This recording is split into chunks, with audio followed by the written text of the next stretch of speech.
Welcome to the Beverage Clique Podcast, discussions revolving around drinks with an Asian perspective. I'm your resident host, Sean O, certified beverage specialist and co-founder of the Beverage Clique Academy in Singapore. And here is this month's episode.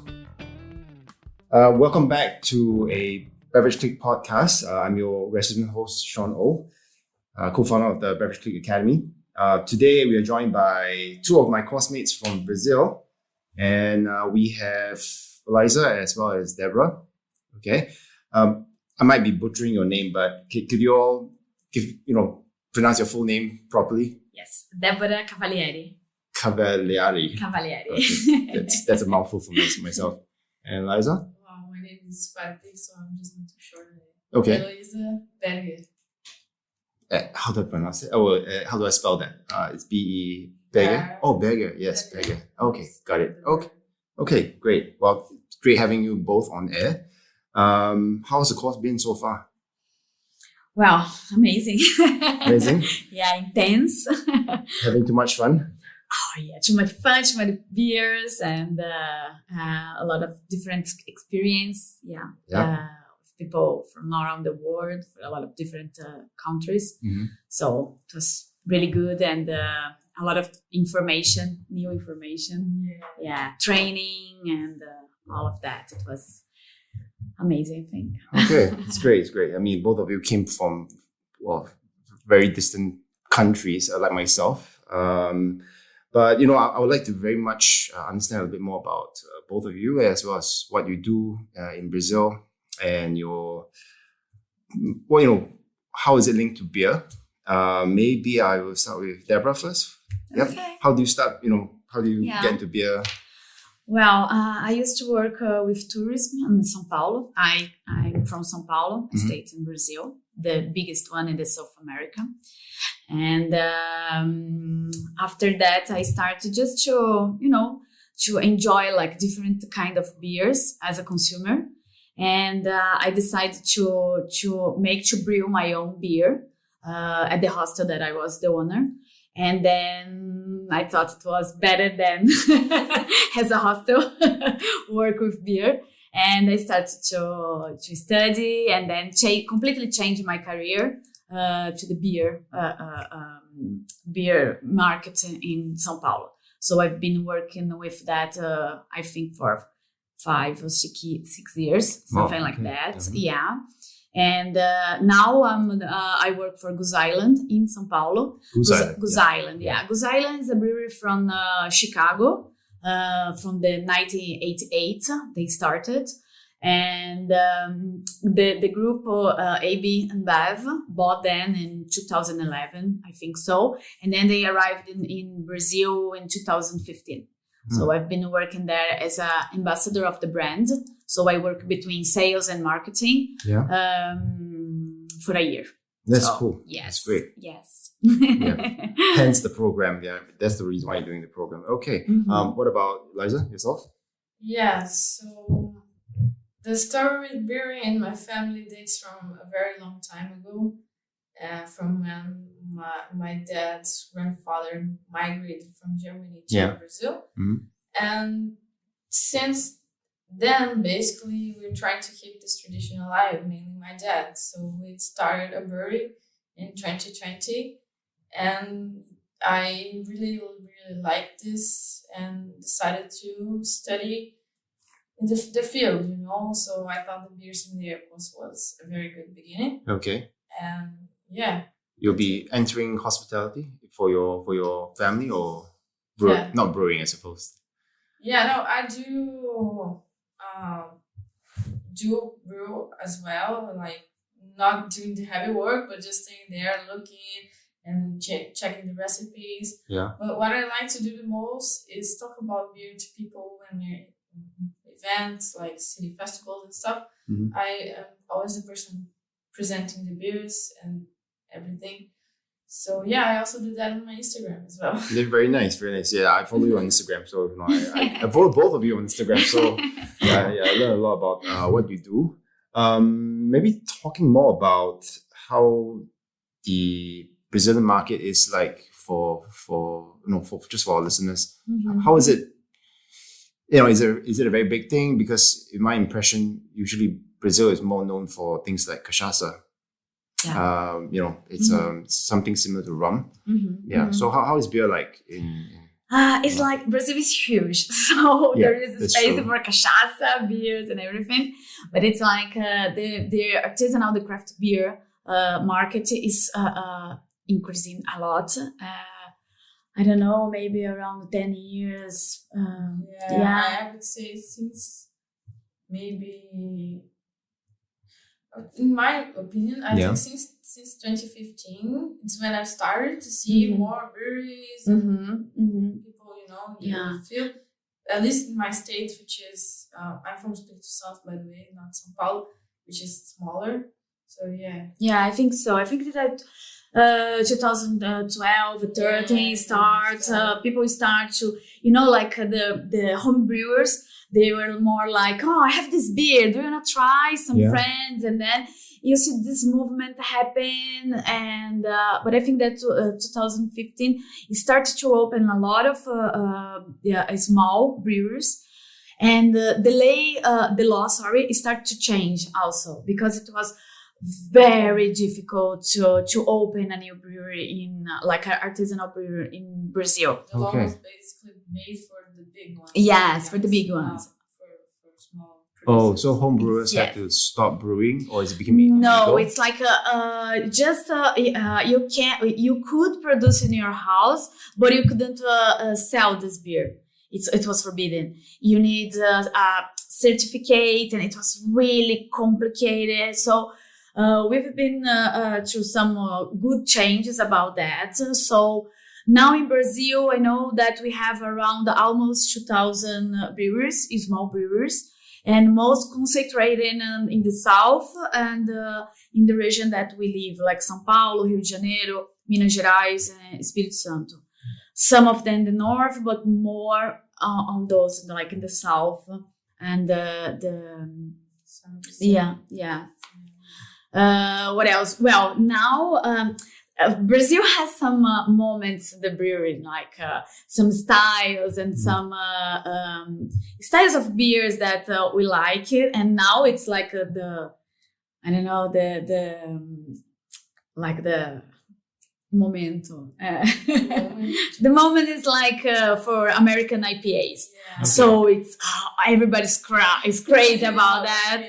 American IPAs and West Coast, New England, juicy, and we are in this moment. It's like this is changing, but now in Brazil it's like we like and most of the breweries copy everything that the United States does. So That's the trend right now, right? IPA. Yeah, the trend is IPA, and basically we're following the trends in the American market. I would say maybe a little bit delayed, like because we're basically a lot of brewers are doing what she said, like trying to copy the American trends.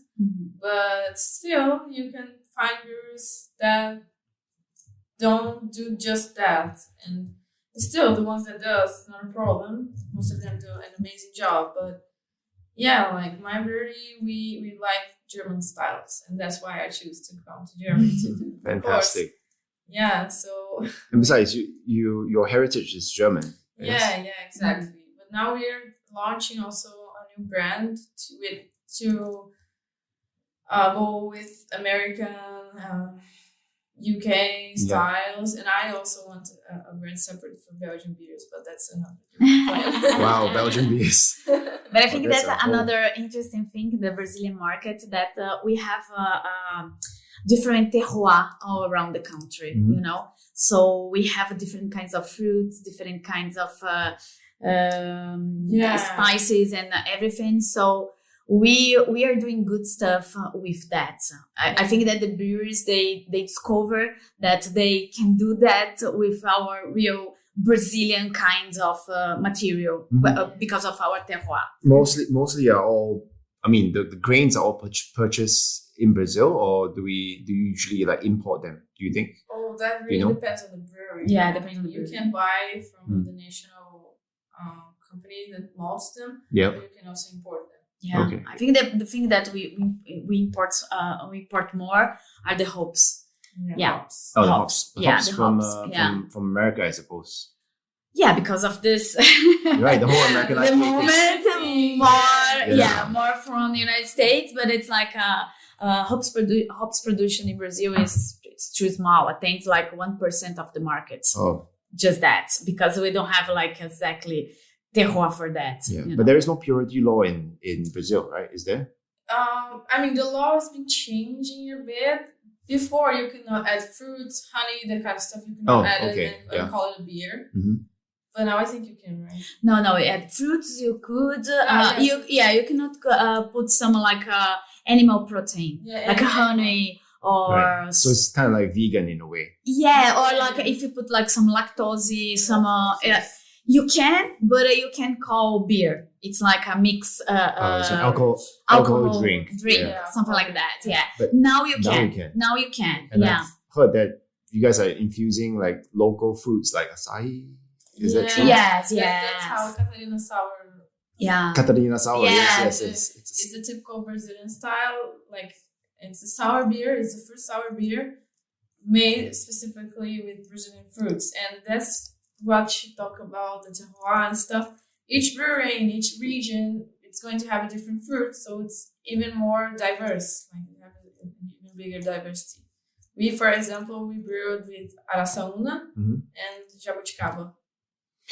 Yeah. And you know that I have completely no idea what you just said. No, but neither do I. Like Araçaúna, I never heard. Araçaúna. And I live in the same country. Yeah. That's why I say about the it's huge. Yeah. And we have like completely different kinds of fruits from state to state for regions. Yeah. So I live like I don't know 15 hours from her, and it's like I never heard about this fruit. It feels like Brazilian beers might eventually become like its own category, like, you know, how Belgian beers are like, you know, there's just so many different styles, and the fact that you can actually add fruits, you know. Yeah, and we do that even in IPAs or sometimes in Belgian beers. I saw Goose, the German Goose. Yeah, German Goose. Yes, Berliner Weiss. We also put some fruit. Brazilians we are love it. everywhere. Yes. We put our hands in it. That's and every good, style. that's good. We like it. So I think it's the most different thing for our market to the others. You know, we need to improve with this amazing terroir that we have. So. Yeah. I don't think we get enough. Well, from where I come from, Singapore, we don't get enough of such stuff, you know. And I think the craft beer movement, it's an opportunity for beers to go out, you know, from different countries and you know, and get people to explore them. Yeah. Do you have any idea how much do you actually export? Yes, there are some small breweries in São Paulo that we call, I don't know if I have this term, but I have some breweries that are gypsy breweries. Oh. That they have one brewery who is brewing for a lot of different brands. Yeah. And one of them, the name is Dádiva, the name of the brewery. They are doing a real nice movement to export Brazilian beers to Europe now. And as they are like, I don't know, around 15 breweries together in the same industry, the same base plant. And they are doing this movement. I know that they are exporting to Netherlands and mostly in the Europe and America. Most in Europe and America. Yeah, that's it. Okay. Yeah, but it's like it's a first step that I know that they are doing. So maybe this movement is going to grow. Yeah, I think Goose Island I might be wrong, but it might be in Singapore. Your beer is definitely not in Singapore. Not yet. I don't think that there is a brew house in Singapore. I know that there is in Toronto, Seoul, London, Shanghai, yeah, probably. Yeah, in Asia. I think that and Brazil, there are 5. Yeah, because I've heard of Goose Island. It's just I don't think I've drank it. Or I've seen it on any retail shelf in Singapore. Yeah, you drink it on the Bourbon County. Oh yeah, the one that you brought. Had this one. Yeah, that's the most famous. That amazing one. Yeah, it's Yeah, the it best one from those islands. It was great. It was great. What about your breweries? Is there anything iconic about it? I mean, the product line. Things that you might think that, oh, this one has a potential for export in the future. Honestly, sporting is not something like we think about now. We want to have, attend a local market, mostly our state and maybe the southeastern region. That's probably the maximum capacity, I would say. But yeah, I mean, It depends, right? I yeah, it suppose really eventually. depends. Really depends on how things go. We're in the beginning, so Yeah. Well, you're the next generation. Yeah. You gotta lead the way. So everyone's there's looking at you a right now. long way ahead. Yeah. No pressure. We'll The see. pressure. That's like our song for for our course. Under Yes. pressure. Constantly under pressure. Okay, we're gonna wrap up the recording really soon. But any last shout outs or any hopes? After finishing this program, what you hope to do in the future? Well, I already did some course like that in Brazil. So I'm here for the international experience to heard about all people from other places in the world that are doing some local ideas and to see how different can be produced beer in other places, and all of that. As I work for a company that's from the United States and I've been working for that in Brazil, so maybe it's some opportunity to do something in other place of the world. I don't know. I'm climb the corporate ladder, maybe. You do work for a big company, so yeah. So, but I think it's about the training, to tasting the beer, to hear another experience, another ways to introduce the beer for other people. I think this is the moment in Brazil that we are talking about brewers, new tastes. It's a new market, so as much as we can learn and we can talk with people about that, more we are going to open and have more market share for small breweries. I think it's important now. Cool. Yeah, And exactly. for yourself, any aspirations? Well, honestly, I'm just very happy that I finally found what I like to do, which is beer and beer producing and beer tasting and talking about it. It just makes me very, very happy to be here to share experience with people from all around the world. And that's something I'm definitely taking back home, and it's going to change a lot of things, So yeah, as for a small family brewery, I think having a global vision is something that's going to differentiate us from others. Good. I mean, I have no doubt that both of you will definitely do very well in your careers, right? And you definitely, I'm looking forward to see your brands overseas, especially in Singapore. Yeah. Okay, I guess with that, we will conclude today's episode. Thank you all for joining me for the podcast recording again. And hopefully I'll get to see you soon. Yeah. Okay. Thank you I'll for see you in the Brazil. invite and Thank you very much. invite us to talk about a little bit about Brazil. So Cool. Yeah. thank Great. you. Thank you very much.